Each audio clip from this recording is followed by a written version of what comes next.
అందరికీ నమస్కారం। ఈరోజు జనగామ జిల్లాలోని 12 తహసీల్దార్ కార్యాలయాల ఎదుట ఈరోజు రేపు 2 రోజుల పాటు జిల్లా వ్యాప్తంగా కేంద్ర రాష్ట్ర ప్రభుత్వాలు ఈ దేశంలో ఉన్నటువంటి రైతులకు, వ్యవసాయ కార్మికులకు, కూలీలకు, కార్మికులకు ఇచ్చినటువంటి హామీలను అమలు చేయాలని, రైతు వ్యతిరేక విధానాలు, కార్మిక వ్యతిరేక విధానాలు, వ్యవసాయ కూలీ వ్యతిరేక విధానాలను విరమించుకోవాలని డిమాండ్ చేస్తూ ఈ ధర్నా కార్యక్రమం నిర్వహించడం జరుగుతుంది। ఈరోజు రేపు ఈ ధర్నా కార్యక్రమం అనంతరం ఈ నెల 26న నవంబర్ 26వ తేదీన పెద్ద ఎత్తున జిల్లా కలెక్టర్ కార్యాలయాన్ని దిగ్బంధిస్తున్నాం। మేము చేసేది ఈ పోరాటము ఎవరి కోసమో కాదు, పేద ప్రజల కోసం చేస్తున్నటువంటి ఈ కార్యక్రమంలో ప్రజలందరూ భాగస్వామ్యం కావాలని మేము పిలుపుస్తున్నాం।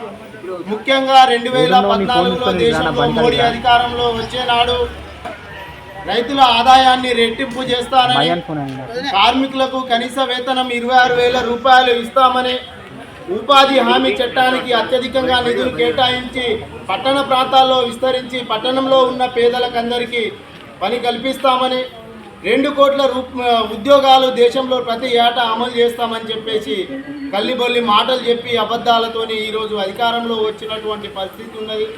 కానీ అధికారంలో వచ్చిన నాటి నుండి రైతు వ్యతిరేక విధానాలు, కార్మిక వ్యతిరేక విధానాలు, వ్యవసాయ కూలీ వ్యతిరేక విధానాలను అవలంబిస్తున్నటువంటి పరిస్థితి ఉన్నది।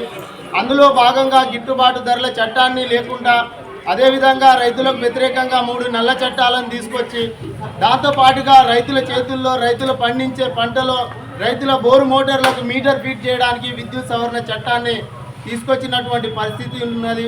దాంతోపాటుగా ఈరోజు విదేశాల నుండి పత్తి దిగుమతి చేసుకొని ఈ దేశంలో ఉన్నటువంటి పత్తి రైతులకు ఉరితాళ్ళు వేసుకొని ఆత్మహత్యలు చేసుకునే పద్ధతుల్లో కేంద్ర ప్రభుత్వ విధానాలు ఉన్నాయి। దాంతోపాటుగా బ్రిటిష్ కాలం నుండి కార్మికులు పోరాడి సాధించుకున్న 28 కార్మిక చట్టాలను మార్చేసి 4 లేబర్ కోడ్లుగా చేసి ఈరోజు సంఘం పెట్టుకునే స్వేచ్ఛ లేదు, ఓ ఫ్యాక్టరీలో జీతం పెంచమని అడిగే స్వేచ్ఛ లేదు, కనీసం 8 గంటలు ఉన్న పని దినాన్ని ఈరోజు 12 గంటలు 18 గంటలు చేసి అమలు చేస్తున్నటువంటి పరిస్థితి ఉన్నది। దాంతోపాటుగా వ్యవసాయ కార్మికులకు సంబంధించింది భూమి లేని పేదల కోసము పెద్ద ఎత్తున కొట్లాడిన ఫలితంగా ఉపాధి హామీ చట్టాన్ని తీసుకొచ్చిన పరిస్థితి ఉన్నది। కానీ ఆ చట్టానికి నిధులు కేటాయించకుండా ఆ చట్టంలో పెద్ద ఎత్తున అవినీతి జరుగుతుందని, అదేవిధంగా ఆ చట్టము మొత్తంగా ఆన్లైన్ పేరుతో, యాప్ పేరుతో అప్డేట్ అయితేనే మేము ఈ కార్మికులకు ఉపాధి హామీ పనిచేసిన వాళ్ళకు కనీసానికి వాళ్ళకి ఇచ్చే 100, 150, 200 కూలీ డబ్బులు కూడా వాళ్ళ ఖాతాలో జమ చేసే పరిస్థితి లేదు। వీటన్నిటితో పాటు ఈరోజు పెద్ద ఎత్తున మిగులు భూములు, ప్రభుత్వ భూములు ఉన్నాయి।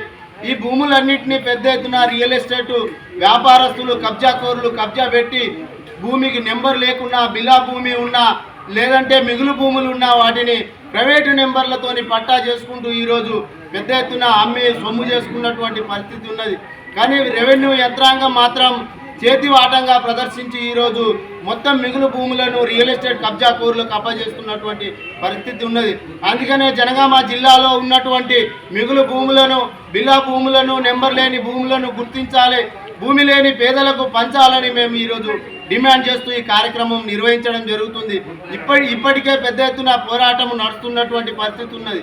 బచ్చన్నపేటలో కావచ్చు, జనగామ మండలంలో ఎర్రగొల్లపాడులో కావచ్చు, ఇక్కడనే ఉన్నటువంటి నెల్లూట్లలో కావచ్చు, మంచుకులలో కావచ్చు, జఫర్గఢ్లో కావచ్చు, స్టేషన్ గన్పూర్లో కావచ్చు, ఇట్లా ప్రభుత్వ భూములను కబ్జా చేస్తున్నటువంటి రియల్ ఎస్టేట్ వ్యాపారుల నుండి భూములను కనుక అధికారులు కాపాడకపోతే, బోర్డులు నాటలేకపోతే మాత్రం మేమే జెండాలు బాస్తాం, పేదలందరినీ గుర్తిస్తాం, వాళ్ళకే భూములు పంచుతామని చెప్పేసి మేము హెచ్చరిస్తూ ఈ ధర్నా కార్యక్రమం నిర్వహించడం జరుగుతుంది।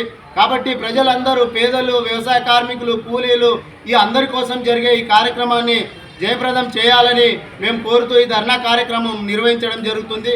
ఈ అవకాశం ఇచ్చిన మీ అందరికీ ధన్యవాదాలు, నమస్కారం।